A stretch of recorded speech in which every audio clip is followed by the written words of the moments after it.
today we want to look at the topic gerunds. Now, what are gerunds?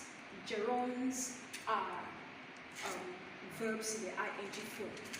And if you look at the board, you see gerunds are ing forms of the verbs. Now, whenever you come across any verb that has the ing form, for example, you have maybe a word like walking, you have talking, you have running, and so on and so forth. All these are known as gerunds. They have the ing form of the verb. So they are generally used to refer to the activity represented by the verb it derived from. So we can have, let's just say, example, we can have walking. Let's say walking is fun. Walking is fun. So it's actually telling us about the verb walk. So walking is fun. Now let's look at the rules governing gerunds. If you look at the first rule governing gerund, you see that gerunds can replace a noun in a sentence.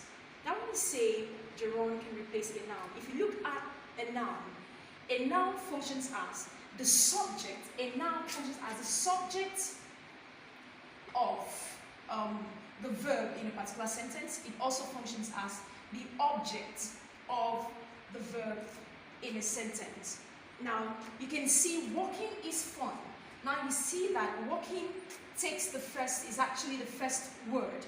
That means it is the subject of this sentence, or it is the subject of the verb is. Now, this is seen as the subject.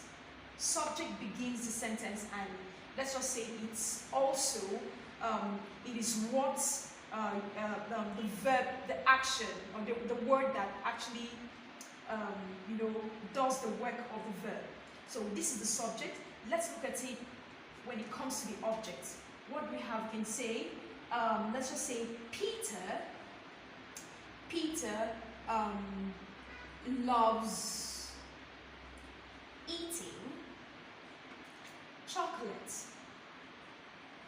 So we can see eating here, comes in. Or let's take this out.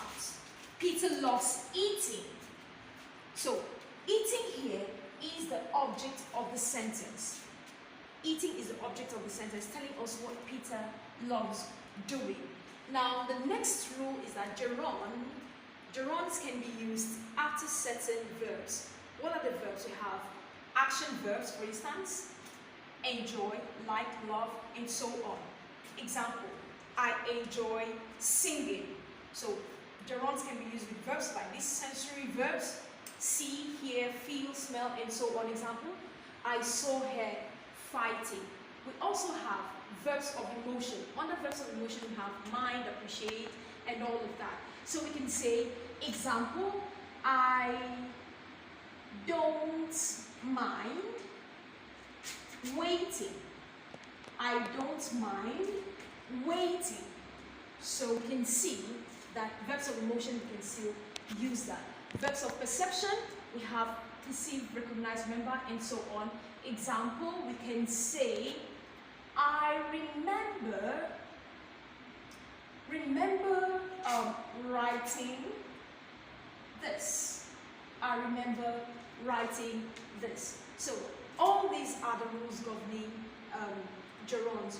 Lastly, let me just bring this in.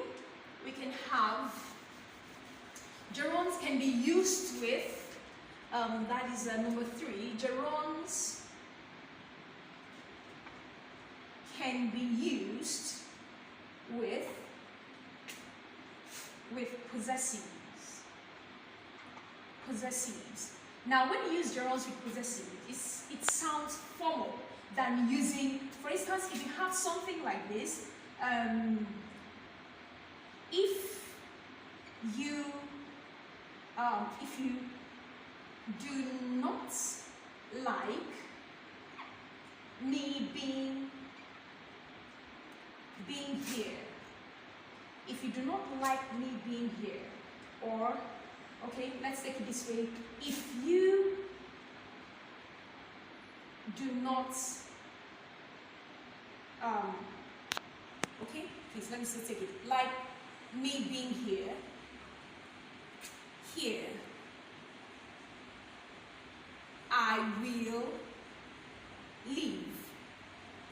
This is not proper, it's incorrect. You need to change this.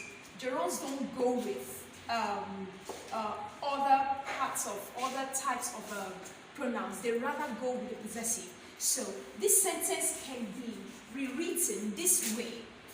If you do not like my being here, I will leave.